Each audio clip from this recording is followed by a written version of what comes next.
Welcome, I'm Lizzie Brooks, and this is Lizzie Brooks Yoga and Fitness. Today, I want to talk to you about mistakes that new yoga teachers should avoid making.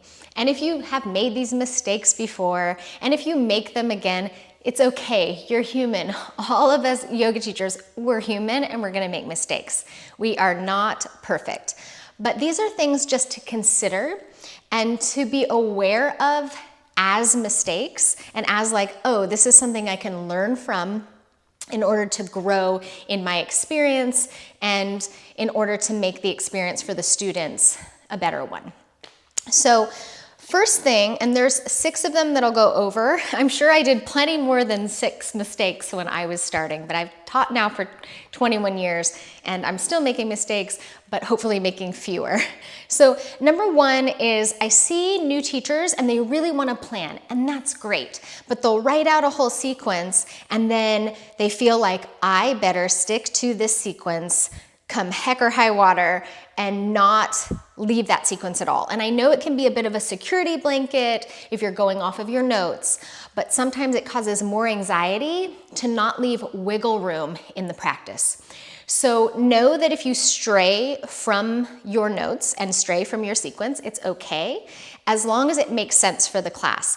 And why you would want to stray from your notes and what you have sequenced is you don't know who's going to show up. And this is more so for in-person classes or even over Zoom where you know the students in the class.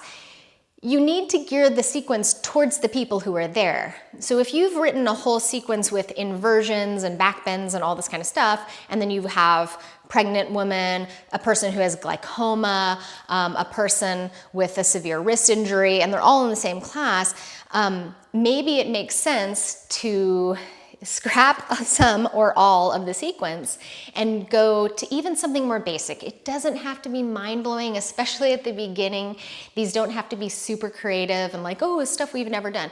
People are happy to move and breathe their bodies. So be kind to yourself, leave wiggle room in your sequence, and make sure that the movement that you're offering and the instruction you're offering is geared to the people who are there. Number 2 is planning too little. So it's actually the opposite of what I just went through.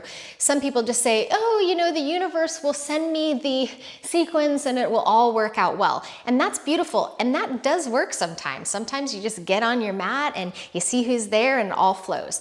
But most of the time that comes with experience. So I could do a class like that and it would hopefully go pretty well. Maybe it wouldn't be my best class.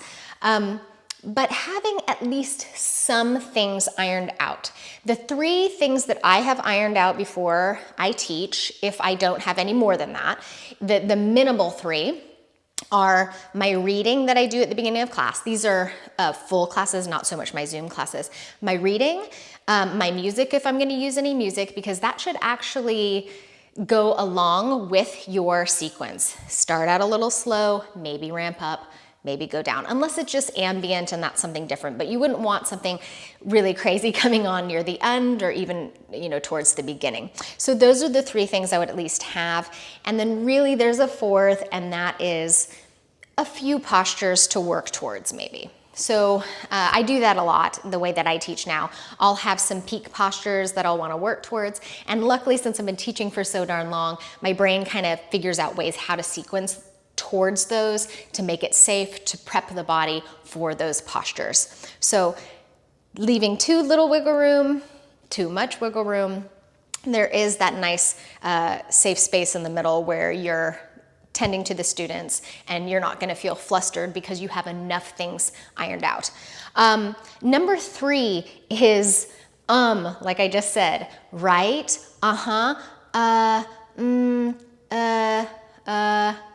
good. See all that? Those things are said so many times in a yoga practice. Right? Asking the word right after things that you teach, I hear this all the time. It's kind of like you're looking for validation, but it becomes just this thing that people start to hear you say over and over. Same thing with all that kind of stuff. The best thing that you can do, and I still do this, I still find myself saying From here, I also say a little bit. I say a little bit a lot. So these are things that we work on. The thing that is illuminating is, and to where you can grow in your languaging and kind of release some of these things, is to record yourself.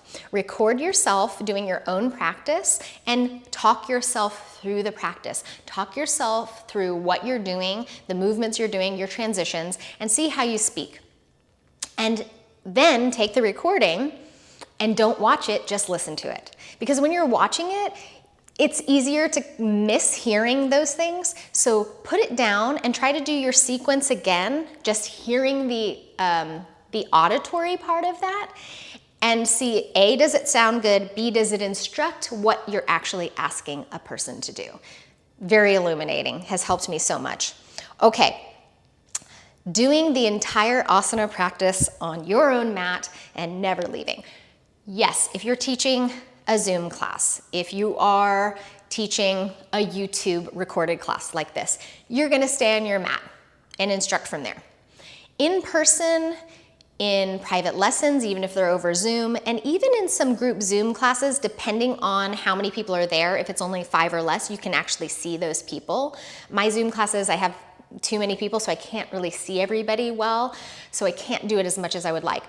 But if you have the opportunity and people are in front of you in some capacity, don't stay stuck on your mat, because you won't actually know what's going on in their practice for you to be instructive in helping them grow their practice and in helping them stay safe. So if you're stuck on here and you're just doing your own thing, there's a disconnect between you and the students, and then also they're not getting the most of what they could through the practice. And you're not getting the most that you could through just learning as a teacher and growing as a teacher. This one, the last one, is stopping your own personal practice. This happens all the time. If it's happened to you, forgive yourself. Don't worry, it's very normal. But a lot of times, especially fresh new teachers, we're so excited to teach, and we're like, we'll teach any class. Is it at 4 in the morning? Is it for free? Whatever. And we will burn ourselves out. We're teaching so much with so much output, so much talking. It's this monologue, right? Most of the time, we're the ones speaking, we're moving, our brains are turning to try to sequence and take care of everybody, and then we're too tired and exhausted to actually have our own yoga practice. So I understand that financial things can also dictate this. So I'm not saying that if you have to make a living and that's how you have to do it, fine, but at least try to find a 5 or 10 minute gentle practice for yourself so that you're giving back, kind of getting grounded. And on that, there was something that happens, again, to almost everybody, is that we say yes to things that maybe we shouldn't. We devalue ourselves because we're newer teachers, and it's okay to teach a free class. It's okay to teach a donation class. It's okay to teach a class at kind of a crazy time that maybe you won't do forever, but maybe works for a while. But you don't want to be putting so much out there and not having the exchange of money or some sort of trade or something to give back to what you offered. So a little bit is okay, but always giving and not receiving, not okay. So thank you so much for listening to this. I have some articles about what to do before, during, and after teacher training that might be very helpful to you as well on my website, lizziebrooksyoga.com, under the articles tab. The one that I'm talking to about in particular is from Yoga International that I did for them a few years ago. So check that out, and please, yeah, I know, I'm doing all the things I said not to do. Hey, we're works in progress, are we not? Have a beautiful day. If you got any value from this, definitely subscribe to my channel, like, and leave me a comment. I answer my comments, and I'm really interested to hear what you have to say. Thank you so much. Namaste.